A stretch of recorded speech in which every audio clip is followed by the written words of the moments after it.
ಇತಿಹಾಸದ 3ನೇ ಪಾಠ ಭಾರತದಲ್ಲಿ ಬ್ರಿಟಿಷ್ ಆಳ್ವಿಕೆಯ ಪರಿಣಾಮಗಳು ಪಾಠದ ಅಭ್ಯಾಸ ಪ್ರಶ್ನೋತ್ತರಗಳನ್ನು ನೋಡೋಣ. ವಿಡಿಯೋನ ಲೈಕ್, ಶೇರ್ ಮತ್ತು ಸಬ್ಸ್ಕ್ರೈಬ್ ಮಾಡೋದನ್ನು ಮಾತ್ರ ಮರೆಯದಿರಿ. ವಿಡಿಯೋದ ಡಿಸ್ಕ್ರಿಪ್ಷನ್ ಬಾಕ್ಸ್ನಲ್ಲಿ ಎಲ್ಲ ವಿಷಯಗಳ ಪ್ರಶ್ನೋತ್ತರಗಳ ಪ್ಲೇಲಿಸ್ಟ್ ಲಿಂಕ್ ಕೊಟ್ಟಿದ್ದೀನಿ. ಸೊ ದಯಮಾಡಿ ನೋಡಿ ಅಂತ ಹೇಳ್ತಾ ಈ ಒಂದು ಪಾಠದ ಪ್ರಶ್ನೋತ್ತರಗಳನ್ನು ನೋಡುವ. ಅಧ್ಯಾಯ 3 ಭಾರತದಲ್ಲಿ ಬ್ರಿಟಿಷ್ ಆಳ್ವಿಕೆಯ ಪರಿಣಾಮಗಳು. ಅಭ್ಯಾಸಗಳು. ಮುಖ್ಯ ಪ್ರಶ್ನೆ 1. ಕೆಳಗಿನ ವಾಕ್ಯಗಳಲ್ಲಿ ಖಾಲಿ ಬಿಟ್ಟ ಸ್ಥಳಗಳನ್ನು ಸೂಕ್ತ ಉತ್ತರಗಳಿಂದ ಭರ್ತಿ ಮಾಡಿ. ಮೊದಲ ಪ್ರಶ್ನೆ, ದಿವಾನಿ ಅದಾಲತ್ ಎಂಬ ನಾಗರಿಕ ನ್ಯಾಯಾಲಯವನ್ನು ಸ್ಥಾಪಿಸಿದವನು ಡ್ಯಾಶ್. ಉತ್ತರ ವಾರನ್ ಹೇಸ್ಟಿಂಗ್ಸ್ ಅಂತಕ್ಕಂಥದ್ದು ಸರಿಯಾದ ಉತ್ತರ. ಎರಡನೇ ಪ್ರಶ್ನೆ, ಸುಪ್ರೀಡೆಂಟ್ ಆಫ್ ಪೊಲೀಸ್ ಹುದ್ದೆಯನ್ನು ಸೃಷ್ಟಿಸಿದವನು ಡ್ಯಾಶ್ ಅಂತ ಕೇಳಿದರು. ಸರಿಯಾದ ಉತ್ತರ ಲಾರ್ಡ್ ಕಾರ್ನ್ ವಾಲಿಸ್. ಮೂರನೇ ಪ್ರಶ್ನೆ, ಖಾಯಂ ಜಮೀನ್ದಾರಿ ಪದ್ಧತಿಯನ್ನು ಬಂಗಾಳ ಮತ್ತು ಬಿಹಾರ ಪ್ರಾಂತ್ಯಗಳಲ್ಲಿ ಡ್ಯಾಶ್ರಲ್ಲಿ ಜಾರಿಗೆ ತಂದರು ಅಂತ ಕೇಳಿದರು. ಸೊ ಲಾರ್ಡ್ ಕಾರ್ನ್ ವಾಲಿಸ್ ಅವ್ರು ಏನು ಮಾಡ್ತಾರಪ್ಪ ಅಂದರೆ ಇದನ್ನು ಜಾರಿಗೆ ತಂತಾರೆ ಅಂತಕ್ಕದ್ದನ್ನು ನೀವೇನು ಮಾಡಬೇಕಾಗಿತ್ತು, ಬರಿಬೇಕಾಗಿತ್ತು. ಇನ್ನು ಮುಂದಿನ ಪ್ರಶ್ನೆಗೆ ಹೋಗೋಣ. ಸೊ ಪ್ರಶ್ನೆ ಏನಿತ್ತಪ್ಪ ಅಂತಂದರೆ ಅಲೆಕ್ಸಾಂಡರ್ ರೀಡ್ ಜಾರಿಗೆ ತಂದ ಕಂದಾಯ ನೀತಿ ಯಾವುದು ಅಂತ ಕೇಳಿದರು. ಸೊ ಅಲೆಕ್ಸಾಂಡರ್ ಇದು 1793 ಅಂತ ಬರಬೇಕು. ಸೊ ಗೊತ್ತಿರಲಿ. ಸೊ ಇದು ಎಕ್ಸಾಕ್ಟ್ಲಿ ಉತ್ತರ ಬಂದುಬಿಟ್ಟು 1793 ಅಂತಲೇ ಇತ್ತು. ಓಕೆನಾ. ಇನ್ನು ಅಲೆಕ್ಸಾಂಡರ್ ರೀಡ್ ಜಾರಿಗೆ ತಂದ ಕಂದಾಯ ಪದ್ಧತಿ ಹೆಸರು ಕೇಳಿದರು. ಸೊ ಅದು ರೈತವಾರಿ ಪದ್ಧತಿ ಅನ್ನೋದು ನಿಮಗೆ ಗೊತ್ತಿರಲಿ. ಇನ್ನು ಮುಂದಿನ ಪ್ರಶ್ನೆ, ಆಧುನಿಕ ಶಿಕ್ಷಣ ವ್ಯವಸ್ಥೆಗೆ ನೀಡಿದ ಡ್ಯಾಶ್ ನೀಡಿದ ವರದಿ ತಳಹದಿಯಾಯಿತು ಅಂತ ಕೇಳಿದರು. ಸೊ ಆಧುನಿಕ ಶಿಕ್ಷಣ ವ್ಯವಸ್ಥೆಗೆ ಮೆಕಾಲೆ ನೀಡಿದ ವರದಿನೇ ತಳಹದಿಯಾಗಿ ಹೋಗ್ತದೆ. ಇನ್ನು ರೆಗ್ಯುಲೇಟಿಂಗ್ ಕಾಯ್ದೆ ಡ್ಯಾಶ್ರಲ್ಲಿ ಜಾರಿಗೆ ತಂದರು ಅಂತ ಕೇಳಿದರು. ಸೊ 1773 ಅನ್ನೋದು ಸರಿ ಇದೆ. ಮುಂದಿನ ಪ್ರಶ್ನೆ, ಗುಂಪುಗಳಲ್ಲಿ ಚರ್ಚೆ ಮಾಡಿ ಉತ್ತರಿಸಿ ಬರೀಬೇಕು. ಸೊ ಸರಿಯಾದ ಉತ್ತರಗಳನ್ನು ನೀವೇನು ಮಾಡಬೇಕಾಗ್ತದೆ, ಕೊಡಬೇಕಾಗ್ತದೆ. ಸೊ ಮೊದಲ ಪ್ರಶ್ನೆ ಇತ್ತು, ಈಸ್ಟ್ ಇಂಡಿಯಾ ಕಂಪನಿ ಮೂಲಕ ದೇಶದಲ್ಲಿ ಬ್ರಿಟಿಷರು ರೂಪಿಸಿದ ನ್ಯಾಯಾಂಗ ವ್ಯವಸ್ಥೆಯನ್ನು ವಿಶ್ಲೇಷಿಸಿರಿ ಅಂತ ಕೇಳಿದರು. ಇಲ್ಲಿ ಮುಖ್ಯವಾಗಿ ದಿವಾನಿ ಹಕ್ಕು ಬ್ರಿಟಿಷರು ಮಾಡ್ತಾರೆ. ದ್ವಿಆಡಳಿತ ಪದ್ಧತಿ. ಈ ದಿವಾನಿ ಅದಾಲತ್ ಅಂತಕ್ಕಂಥ ನಾಗರಿಕ ನ್ಯಾಯಾಲಯಗಳು ಇರ್ತವೆ. ನಿಜಾಮತ್ ಅದಾಲತ್ ಅಂತಕ್ಕಂಥ ಅಪರಾಧ ನ್ಯಾಯಾಲಯಗಳು ಇರ್ತವೆ. ಹಿಂದೂಗಳಿಗೆ ಹಿಂದೂ ಶಾಸ್ತ್ರ ಗ್ರಂಥದ ಮೂಲಕ ನ್ಯಾಯ, ಮುಸ್ಲಿಮರಿಗೆ ಶರಿಯತ್ ಕಾನೂನಿನ ಮೂಲಕ ನ್ಯಾಯವನ್ನು ಕೊಡ್ತಿದ್ರು. ಈ ನಾಗರಿಕ ನ್ಯಾಯಾಲಯಗಳು ಯುರೋಪಿನ ಜಿಲ್ಲಾಧಿಕಾರಿಗಳ ಅಧ್ಯಕ್ಷತೆಯನ್ನು ವಹಿಸಿದ್ರು. ಅಪರಾಧ ನ್ಯಾಯಾಲಯಗಳು ಕಾಜಿ ಅಧೀನದಲ್ಲಿ ಇದ್ದವು ಅಂತ ಬರೆದ್ರೆ ಸಾಕು. ಇದು ಬ್ರಿಟಿಷರ ಕಾಲದಲ್ಲಿ ಪೊಲೀಸ್ ವ್ಯವಸ್ಥೆಯಲ್ಲಿ ತಂದಂಥ ಸುಧಾರಣೆಗಳನ್ನು ಕೇಳಿದರು. ಅಲ್ಲಿ ಆಂತರಿಕ ಶಾಂತಿ ಬರಬೇಕು, ಸುಪ್ರೀಡೆಂಟ್ ಆಫ್ ಪೊಲೀಸ್ ಹುದ್ದೆ, ಕೋತ್ವಾಲ್ ಚೌಕಿದಾರರ ನೇಮಕ, ಬ್ರಿಟಿಷ್ ಮ್ಯಾಜಿಸ್ಟ್ರೇಟ್ಗಳ ನೇಮಕ, ಪೊಲೀಸ್ ವ್ಯವಸ್ಥೆಯ ನಿರಂತರ ಬದಲಾವಣೆ. ಸೊ ಇವುಗಳನ್ನು ನೀವು ಬರೀಬೇಕು.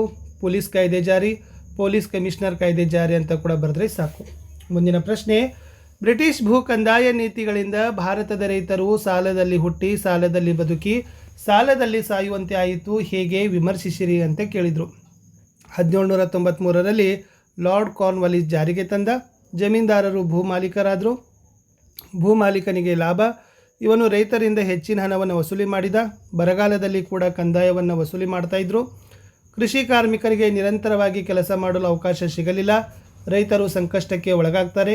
ಚಾರ್ಲ್ಸ್ ಮೆಟ್ಕಾಫ್ ಹೇಳಿದ್ದು, ಭಾರತದ ರೈತರು ಸಾಲದಲ್ಲೇ ಹುಟ್ಟಿ ಸಾಲದಲ್ಲೇ ಬದುಕಿ ಸಾಲದಲ್ಲೇ ಸತ್ತರು ಅಂತಕ್ಕಂಥ ಒಂದು ವಾಕ್ಯ. ಮುಂದಿನ ಪ್ರಶ್ನೆ, ರೈತವಾರಿ ಪದ್ಧತಿಯು ಒಳಗೊಂಡಿದ್ದ ಪ್ರಮುಖ ಅಂಶಗಳು ಏನು ಅಂತ ಕೇಳಿದರು. ಸೊ ಅದರಲ್ಲಿ ಉತ್ತರ ಏನಾಯ್ತಂದರೆ, ಬಾರಾಮಹಲ್ ಪ್ರಾಂತ್ಯದಲ್ಲಿ ಅಲೆಕ್ಸಾಂಡರ್ ರೀಡ್ 1792ರಲ್ಲಿ ಇದನ್ನು ಜಾರಿ ಮಾಡಿದ್ದ. ಸರ್ಕಾರ ಮತ್ತು ರೈತನ ನಡುವೆ ನೇರ ಸಂಪರ್ಕ. ಭೂಮಿ ಉಳುಮೆ ಮಾಡುತ್ತಿದ್ದವನು ಅದರ ಮಾಲೀಕನಾದ. 50% ಕಂದಾಯ. ರೈತರು ಸಂಕಷ್ಟಗಳಿಗೆ ಒಳಗಾಗ್ತಾರೆ. ಕಂದಾಯ ವಸೂಲು ನಿರ್ದಾಕ್ಷಿಣ್ಯವಾಗಿ ಕ್ರಮ ಮಾಡ್ತಾರೆ. ಗರಿಷ್ಠ ಪ್ರಮಾಣದ ರೈತರು ಸಾಲದ ಸುಳಿಗೆ ಸಿಲುಕ್ತಾರೆ ಅಂತ ಬರೆದ್ರೆ ಸಾಕು. ಇನ್ನು ಬ್ರಿಟಿಷರ ಕಂದಾಯ ನೀತಿಗಳಿಂದ ಉಂಟಾದ ಪರಿಣಾಮಗಳು ಅಂತ ಕೇಳಿದರು. ಹೊಸ ಜಮೀನ್ದಾರ್ ವರ್ಗ ಸೃಷ್ಟಿ. ರೈತರು ಸಂಕಷ್ಟಕ್ಕೆ ಒಳಗಾಗ್ತಾರೆ. ರೈತರು ನಿರ್ಗತಿಕರಾಗ್ತಾರೆ. ಭೂಮಿ ಮಾರಾಟದ ವಸ್ತು. ಭೂಮಿ ಪರಭಾರೆ ಮಾಡಿ ಸಾಲ. ಜಮೀನನ್ನು ಪರಭಾರೆ ಮಾಡ್ತಾರೆ. ಕೃಷಿ ವಾಣಿಜ್ಯೀಕರಣ. ಹಣದ ಲೇವಾದೇವಿಗಾರರು ಬಲಿಷ್ಠರಾಗ್ತಾರೆ ಅಂತ ಬರೆದ್ರೆ ಸಾಕು. ಇನ್ನು ಬ್ರಿಟಿಷ್ ಶಿಕ್ಷಣದಿಂದ ಉಂಟಾದ ಪರಿಣಾಮಗಳು ಅಂತ ಕೇಳಿದರು. ಸೊ ಏನಪ್ಪ ಅಂದ್ರೆ ಆಧುನಿಕತೆ, ಜಾತ್ಯತೀತತೆ, ಪ್ರಜಾಪ್ರಭುತ್ವ, ವೈಜ್ಞಾನಿಕ ಆಲೋಚನಾ ಕ್ರಮಗಳು ಬೆಳೀತಾವೆ. ರಾಷ್ಟ್ರೀಯವಾದಿ ದೃಷ್ಟಿಕೋನದ ಬೆಳವಣಿಗೆ. ಸ್ಥಳೀಯ ಭಾಷೆ ಮತ್ತು ಸಾಹಿತ್ಯದ ರಚನೆ. ವಿದ್ಯಾವಂತ ವರ್ಗದ ಆಲೋಚನಾ ಕ್ರಮದಲ್ಲಿ ಬದಲಾವಣೆ. ವೃತ್ತಪತ್ರಿಕೆಗಳು ಹುಟ್ಕೋತವೆ. ಬ್ರಿಟಿಷ್ ಆಡಳಿತದ ಬಗ್ಗೆ ವಿಮರ್ಶಾತ್ಮಕ ಅಭಿಪ್ರಾಯ. ಹೊಸ ಸಾಮಾಜಿಕ ಮತ್ತು ಧಾರ್ಮಿಕ ಸುಧಾರಣಾ ಚಳವಳಿ. ಜೆ.ಎಸ್. ಮಿಲ್, ರೂಸೋ, ಮಾಂಟೆಸ್ಕೋ ಮುಂತಾದವರ ಚಿಂತನೆಗಳು ಬೆಳೀತವೆ. ವಿದ್ಯಾವಂತರ ಆಲೋಚನಾ ಕ್ರಮದಲ್ಲಿ ಬದಲಾವಣೆ. ಜಗತ್ತಿನಾದ್ಯಂತ ನಡೆಯುತ್ತಿದ್ದ ಸ್ವಾತಂತ್ರ್ಯ ಚಳವಳಿಗಳ ಪ್ರಭಾವ. ಸಮೃದ್ಧ ಸಾಂಸ್ಕೃತಿಕ ಪರಂಪರೆಗಳನ್ನು ಅರಿತುಕೊಳ್ಳಲು ಸಹಾಯ ಅಂತಕ್ಕದ್ದನ್ನು ಬರೆದ್ರೆ ಸಾಕು. ಇನ್ನು ರೆಗ್ಯುಲೇಟಿಂಗ್ ಕಾಯ್ದೆ ಹೊಂದಿದ್ದ ನಿಬಂಧನೆಗಳು ಯಾವುವು ಅಂತ ಪ್ರಶ್ನೆ ಕೇಳಿದರು. ಇಲ್ಲಿ ಬಂಗಾಳದ ಪ್ರೆಸಿಡೆನ್ಸಿ ಉಳಿದ ಮುಂಬೈ ಮತ್ತು ಮದ್ರಾಸು ಪ್ರೆಸಿಡೆಂಟ್ಗಳ ಮೇಲೆ ಅಧಿಕಾರ ಹೊಂದುತ್ತಾನೆ. ಬಂಗಾಳದ ಗವರ್ನರನು ಗವರ್ನರ್ ಜನರಲ್ ಆಗ್ತಾನೆ. ಗವರ್ನರ್ ಜನರಲ್ಗೆ ಬಾಂಬೆ ಮತ್ತು ಮದ್ರಾಸು ಪ್ರೆಸಿಡೆನ್ಸಿಗಳಿಗೆ ನಿರ್ದೇಶಿಸುವ ನಿಯಂತ್ರಿಸುವ ಅಧಿಕಾರ ಕೊಡ್ತಾರೆ. ಬಂಗಾಳ ಸರ್ಕಾರದ ಪೂರ್ವಾನುಮತಿ ಇಲ್ಲದೆ ಬಾಂಬೆ ಮತ್ತು ಮದ್ರಾಸು ಸರ್ಕಾರಗಳು ಯುದ್ಧ ಘೋಷಿಸುವ ಹಾಗಿಲ್ಲ. ಕಲ್ಕತ್ತಾದಲ್ಲಿ ಸುಪ್ರೀಂ ಕೋರ್ಟನ್ನು ಸ್ಥಾಪಿಸ್ತಾರೆ. ಇನ್ನು 1858 ಭಾರತ ಸರ್ಕಾರದ ಕಾಯ್ದೆಯ ಪ್ರಮುಖ ಅಂಶಗಳು ಅಂತ ಕೇಳಿದರು. ಈಸ್ಟ್ ಇಂಡಿಯಾ ಕಂಪನಿಯ ಮಾನ್ಯತೆ ರದ್ದಾಗ್ತದೆ. ಭಾರತವನ್ನು ರಾಣಿಯ ಆಡಳಿತಕ್ಕೆ ವರ್ಗಾಯಿಸ್ತಾರೆ. ವೈಸ್ರಾಯ್ ಹುದ್ದೆ ಆರಂಭ. ವೈಸ್ರಾಯ್ ಆಗಿ ಲಾರ್ಡ್ ಕ್ಯಾನಿಂಗ್ ನೇಮಕ. Secretary of state for India ಸೃಷ್ಟಿ. 15 ಸದಸ್ಯರನ್ನೊಳಗೊಂಡ ಭಾರತ ಮಂಡಳಿ ಅಸ್ತಿತ್ವಕ್ಕೆ ಬರ್ತದೆ ಅಂತ ಬರೆದ್ರೆ ಸಾಕು. ಇನ್ನು 1935 ಭಾರತ ಸರ್ಕಾರದ ಕಾಯ್ದೆ ಭಾರತ ಸಂವಿಧಾನದ ಬುನಾದಿ ಹೇಗೆ ಅಂತ ಕೇಳ್ತಾರೆ. ಇಲ್ಲಿ ಇದು ಭಾರತ ಸಂವಿಧಾನ ರಚನೆಗೆ ಬುನಾದಿ ಹಾಕ್ತದೆ. ಜವಾಬ್ದಾರಿಯುತ ಸರ್ಕಾರ ರಚನೆಗೆ ಅವಕಾಶ. ಅಖಿಲ ಭಾರತ ಒಕ್ಕೂಟದ ರಚನೆ. ಕೇಂದ್ರದಲ್ಲಿ ದ್ವಿಸರ್ಕಾರ ಸ್ಥಾಪನೆ. ಭಾರತೀಯ ರಿಸರ್ವ್ ಬ್ಯಾಂಕ್ ಸ್ಥಾಪನೆ. ಪ್ರಾಂತ್ಯಗಳಲ್ಲಿ ದ್ವಿಸರ್ಕಾರ ಪದ್ಧತಿ ರದ್ದು. ಪ್ರಾಂತ್ಯಗಳಿಗೆ ಸ್ವಾಯತ್ತತೆ. ಭಾರತದಲ್ಲಿ ಫೆಡರಲ್ ಕೋರ್ಟ್ ಸ್ಥಾಪನೆ ಅನ್ನೋದನ್ನು ಬರೆದ್ರೆ ಸಾಕು.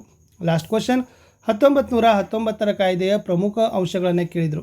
ಇದು ಭಾರತೀಯರಿಗೆ ಹಂತ ಹಂತವಾಗಿ ಜವಾಬ್ದಾರಿಯುತ ಸರ್ಕಾರ ಕೊಡ್ತದೆ. ಕೇಂದ್ರದಲ್ಲಿ ದ್ವಿಸದನ ಶಾಸಕಾಂಗ. ಪ್ರಾಂತ್ಯಗಳಲ್ಲಿ ದ್ವಿಸರ್ಕಾರ ಪದ್ಧತಿ ಅವಕಾಶ.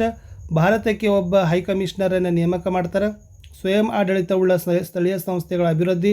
ಕೇಂದ್ರ ಬಜೆಟ್ನಿಂದ ಪ್ರಾಂತ್ಯಗಳ ಬಜೆಟನ್ನು ಬೇರ್ಪಡಿಸ್ತಾರೆ. ಪ್ರತ್ಯೇಕ ಚುನಾವಣಾ ಮತಗಟ್ಟೆ ಸ್ಥಾಪನೆ ಮಾಡ್ತಾರೆ ಅನ್ನೋದನ್ನು ಬರೆದ್ರೆ ಸಾಕು. ಇಷ್ಟಿತ್ತು ಈ ವಿಡಿಯೋದಲ್ಲಿ ಅಂತ ಹೇಳ್ತಾ ವಿಡಿಯೋನ ಲೈಕ್, ಶೇರ್ ಮತ್ತು ಸಬ್ಸ್ಕ್ರೈಬ್ ಮಾಡೋದನ್ನು ಮಾತ್ರ ಮರೆಯದಿರಿ. ಸಿಗ್ತೀನಿ ಹೊಸ ಪಾಠದಲ್ಲಿ. ಬಾಯ್.